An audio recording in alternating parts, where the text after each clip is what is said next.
The city had become a labyrinth, its organic walls pulsating and shifting as if alive. Tessa Voss gritted her teeth, her hands tightening around the rifle as the clicking noises drew closer. The rhythmic hum, once a faint undertone, now thundered through the air like a drum beat, matching the pounding in her chest. "Rylan, keep up," she barked, glancing over her shoulder. Rylan stumbled forward, his breaths shallow and uneven. His face was pale, and the dark veins spreading across his arm and chest pulsed unnaturally, as though something inside him was alive. Elara Kane stayed close, her face a mixture of fear and determination, as she tried to scan his condition. "He's deteriorating," Elara said, her voice trembling. "The organisms are taking over his nervous system. We need to find a way to stop it." "Find it where?" Tessa snapped. "This whole damn place is trying to eat us alive." The walls around them twisted again, closing off the path they'd come from and forcing them down another unfamiliar corridor. The bioluminescent veins in the walls glowed brighter, casting grotesque shadows that seemed to shift and crawl. The city was alive, and it was hunting them. The sound of wet, slithering movements echoed through the corridor, followed by the unmistakable clicking of the creatures. Tessa motioned for silence, her eyes scanning the darkness ahead. The first attack came from above. A worm-like creature, larger than any they'd encountered, dropped from the ceiling with a sickening splat. Its translucent body glistened with mucus, revealing rows of needle-like appendages twitching beneath its skin. Before Tessa could fire, it lunged at Rylan. "Get back!" Tessa shouted, firing a burst of plasma rounds into the creature. The shots burned through its gelatinous body, but it didn't stop. It wrapped around Rylan, its appendages digging into his skin. Rylan screamed as the creature injected a clear, viscous fluid into his veins. His body convulsed, his back arching unnaturally as his muscles spasmed. Elara tried to pull him free, but the creature's grip was unyielding. "Help me!" Elara cried, but Tessa held her back. "We can't! Look at him!" Tessa shouted, her voice raw. Rylan's body was already changing, his veins darkened further, bulging and writhing beneath his skin. His eyes turned a milky white as his screams faded into a wet, gurgling sound. With a final horrifying lurch, Rylan's body dissolved into the creature. His flesh and bones were absorbed, leaving nothing behind but the translucent husk of the alien, now pulsing with a new, grotesque vitality. Tessa grabbed Elara's arm and pulled her away. "We have to move. Now!" The corridors grew narrower, the walls pressing in as though the city itself were swallowing them. Elara stumbled, clutching the scanner in one hand and the other pressed against her chest as her breath came in shallow gasps. "He's gone," she whispered, her voice breaking. "Rylan's gone. And we will be too if you don't keep moving," Tessa said, her voice sharp but shaking. She was trying to keep her composure, but the horror of what she just witnessed clung to her. The clicking noises grew louder, echoing from all directions.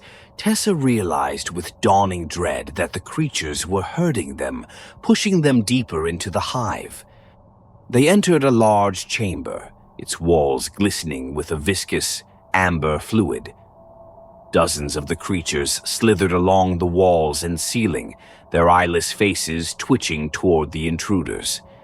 In the center of the chamber, a humanoid figure was partially fused into the floor. Its face was frozen in a silent scream, its body twisted and stretched as if being consumed by the living structure.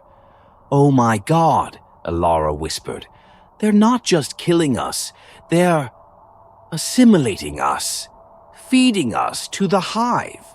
Ilara's scanner began to beep wildly as they moved further into the chamber.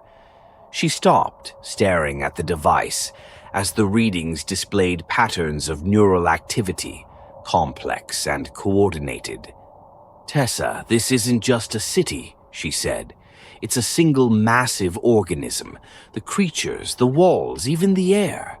They're all part of it." "That's great," Tessa said, her voice dripping with sarcasm.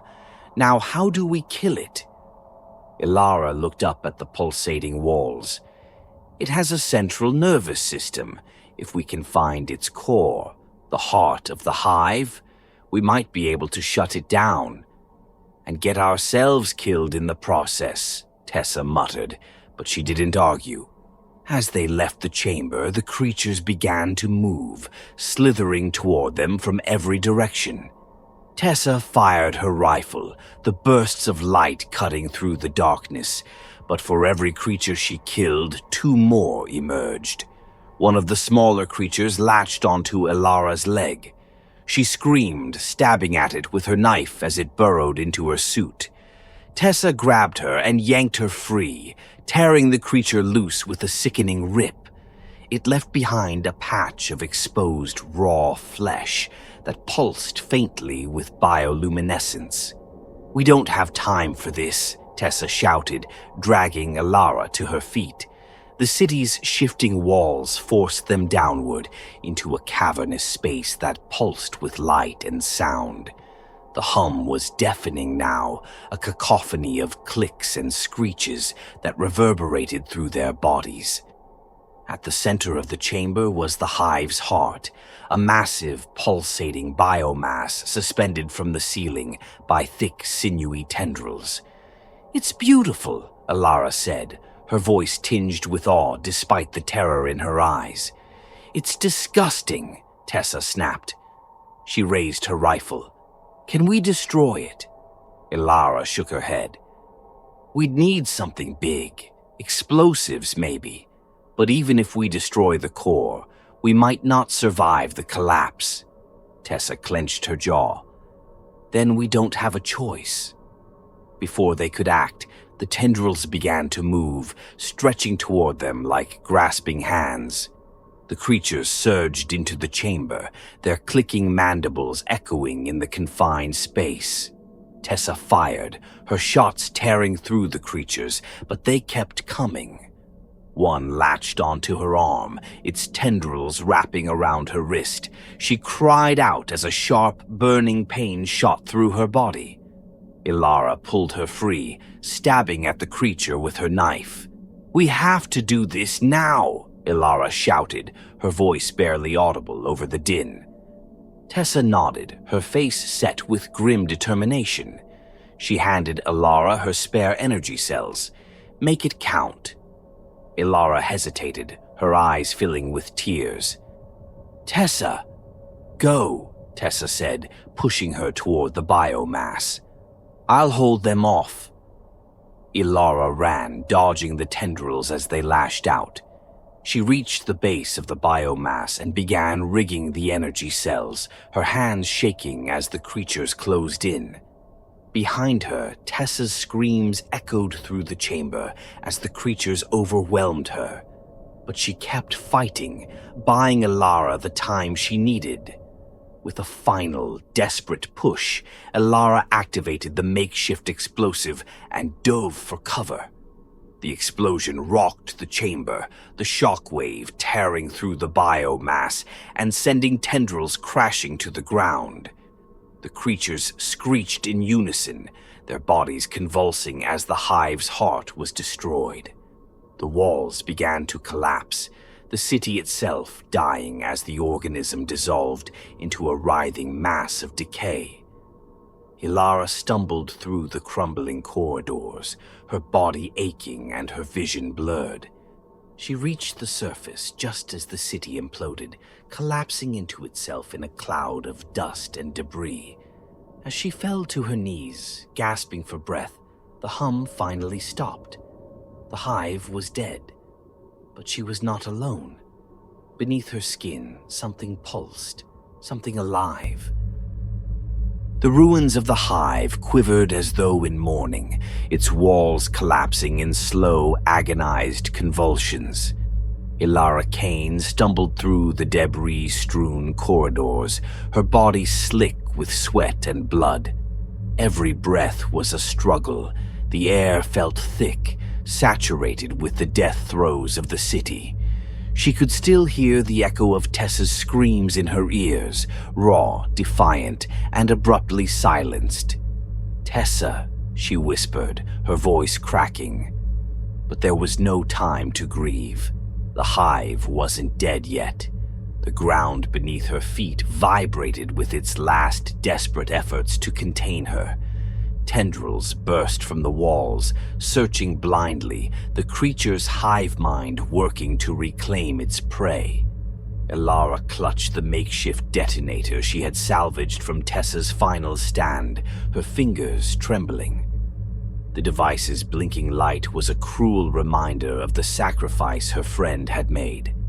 "I'll make it matter," she said through gritted teeth, her resolve hardening as tears blurred her vision. Ahead, the tunnel split into two paths. One was dimly lit by the bioluminescent veins that still pulsed faintly. The other was a shadowy maw that seemed to stretch into oblivion. She hesitated, knowing the wrong choice could lead her into a trap. A distant clicking noise echoed down the corridor. The creatures were regrouping. Ilara forced her body forward, choosing the darker path. Her chest burned with every step, her legs threatening to collapse beneath her. But she couldn't stop, not yet. As she pressed deeper into the collapsing city, Ilara's scanner emitted a faint, hopeful ping. She glanced at the screen through bleary eyes and let out a choked sob. It had located the faint beacon of the Odyssey. The ship was still intact.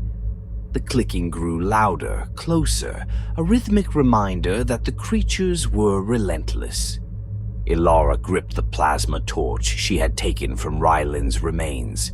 She'd never been a fighter, but survival had burned that weakness away. She was the last of the crew. If she failed, their deaths would mean nothing. Her hand brushed against the raw, exposed patch of flesh on her leg, where the creature's spores had burrowed into her. The veins around it were dark, pulsating faintly with each beat of her heart. A sick realization took root in her mind. She was already part of the hive. The thought pushed her forward. She had to make it out before the assimilation consumed her completely. The tunnel opened into a vast, cavernous space that seemed untouched by the chaos above. In its center stood a grotesque tower of flesh and sinew, the hive's secondary core, smaller than the central mass she had destroyed, but no less alive.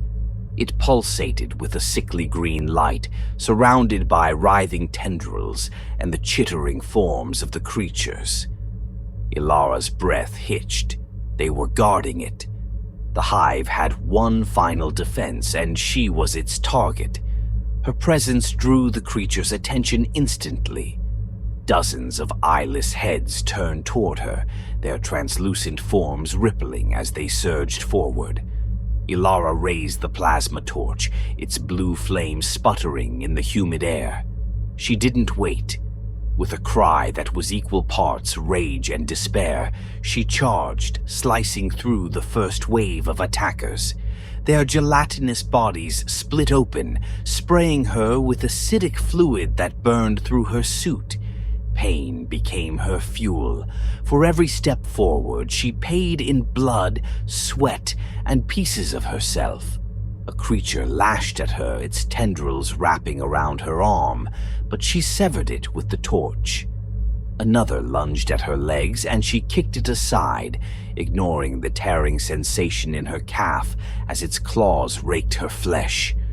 Her vision blurred, her body screamed for rest, but she pressed on. The core was within reach now, its pulsating surface almost hypnotic. Ilara reached the base of the core, collapsing to her knees as the last of the creatures fell behind her. She clawed at the pack strapped to her back, pulling out the explosives Tessa had given her. Her fingers were slick with blood, slipping on the detonator as she tried to set the timer. "Come on," she whispered, her voice trembling. "Don't let this be for nothing." A tendril lashed out, striking her side and sending her sprawling. The detonator skittered across the floor, stopping just out of reach.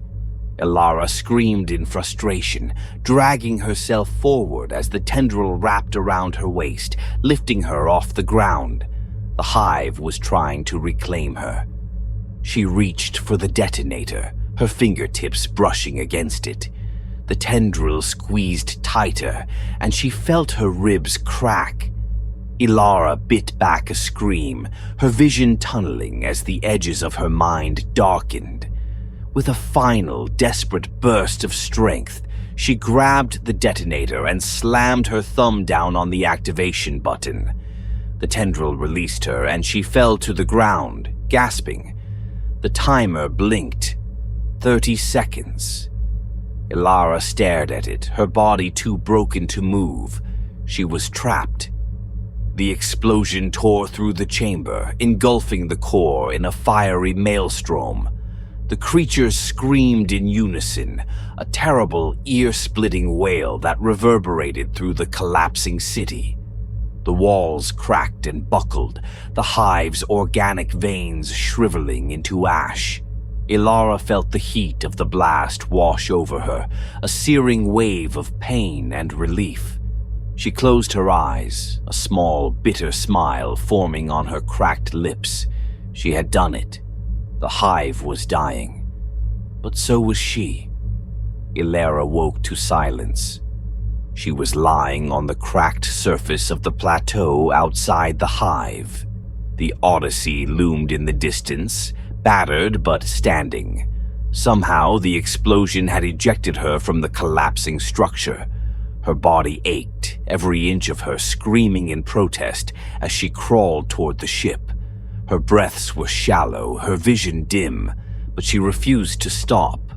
It took hours, or perhaps minutes. Time had lost meaning. She finally reached the ship's ramp, dragging herself inside before collapsing onto the cold, metallic floor. The cockpit was intact. The ship's automated systems flickered to life as she activated the emergency beacon. "You're not done yet," she whispered to herself, her voice weak. "You have to warn them." Weeks later, Ilara sat in the med bay of a rescue vessel, her body wrapped in bandages. She had told them everything, the city, the creatures, the hive. They had called her a hero, the lone survivor of an impossible mission. But as she sat alone, staring at her reflection in the polished surface of a steel tray, she saw it. Beneath her skin, a faint, rhythmic pulsing.